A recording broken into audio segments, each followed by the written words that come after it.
Hey fellow brew tubers, happy, I don't know what to say for a Monday. I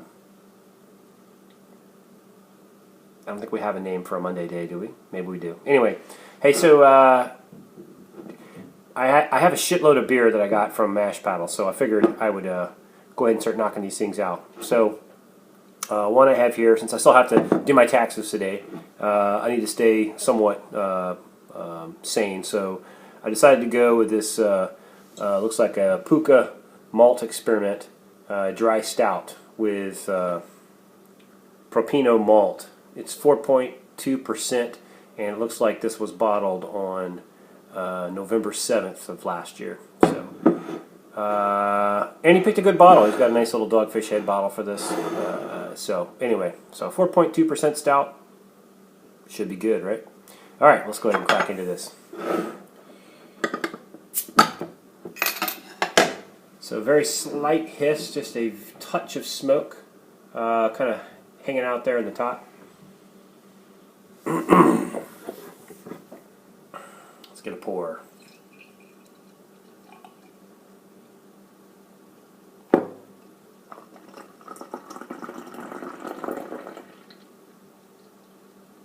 We'll dump it all in there. It's a stout, so it's not like I'm going to mess up the clarity or anything. But oh wow, look at that. Nice head on that. Beautiful beer. It is completely black, or actually super dark brown. The head is tan, I would call it, and pretty milky bubbles, pretty tight packed bubbles. It's starting to dissipate now, which you kind of expect for a stout. Did a pretty vigorous pour there. Not getting much in the nose. Had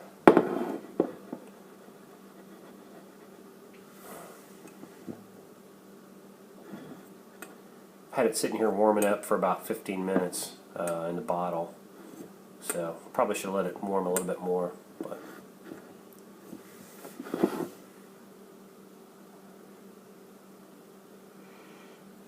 kind of really the aroma. Again, my nose isn't too great, but I kind of smell, you know, when you crack a keg and you get the CO2 kind of tickling aroma sensation. I'm kind of getting a little bit of that off the nose.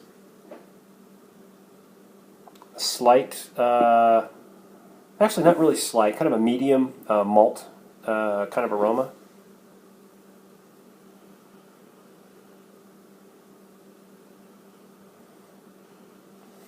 Very slight toffee.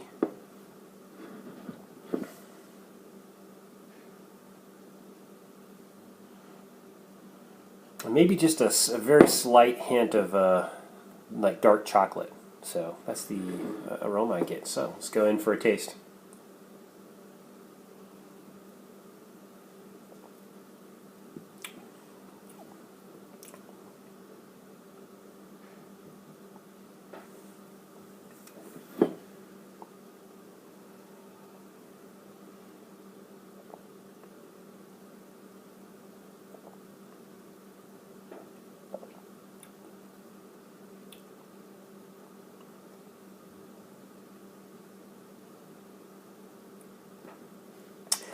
So this must be, I don't know if I've ever had a dry stout before. I mean, I've heard people, you know, talk about them quite a bit. I've had a lot of the imperial stouts and breakfast stouts and, you know, cherry stouts and chocolate stouts and milk stouts.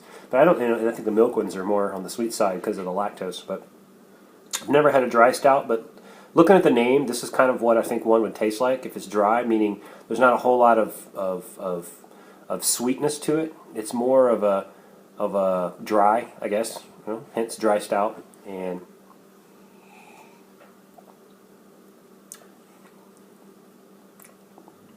that's exactly what this is. The interesting thing is, with the color, you think you would get kind of some of that charred sensation that you normally get from a stout, kind of that kind of burnt, charred, slight bitterness, and I'm not getting that from this. I'm getting really good carbonation.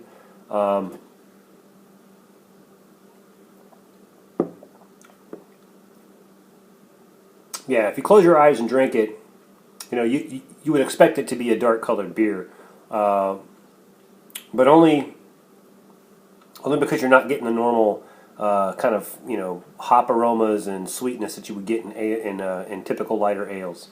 But it's really easy to sip this. Actually, it's easy to drink. It's a little more drinkable than a normal stout. Normal stouts you want to kind of sip and take your time. This is something that I think that maybe that's what a dry stout is for. In the summer, you could sit out there on the back porch and knock down a few of these. You wouldn't want to. This isn't the kind of stout I don't think you drink in the middle of the winter when you want something that's pretty hefty. And this thing is sessionable because it's only 4.2%. It's not sweet, so you could have a couple of them. If you like, if stouts your kind of thing, then yeah, you could drink a couple of these.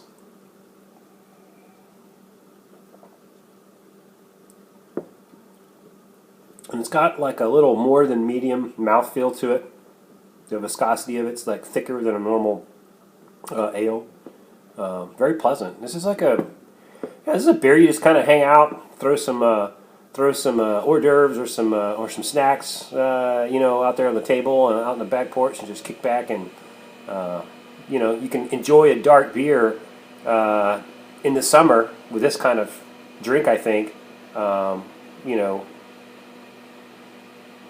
and still get the kind of the flavor and experience of a stout without having to drink a heavy, high alcohol, sweet, stout, which you really wouldn't want to be knocking out on a hot summer day. So I don't know if that's the purpose of a dry stout. If it is, then this thing totally fits the bill.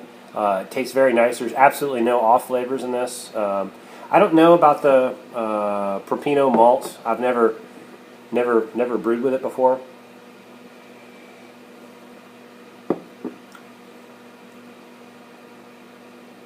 All I can say is it's. I don't know what the rest of the grain bill is, but there's, like I said, there's no off flavors that I can see in this. It's a very pleasant beer. So good job, Mash.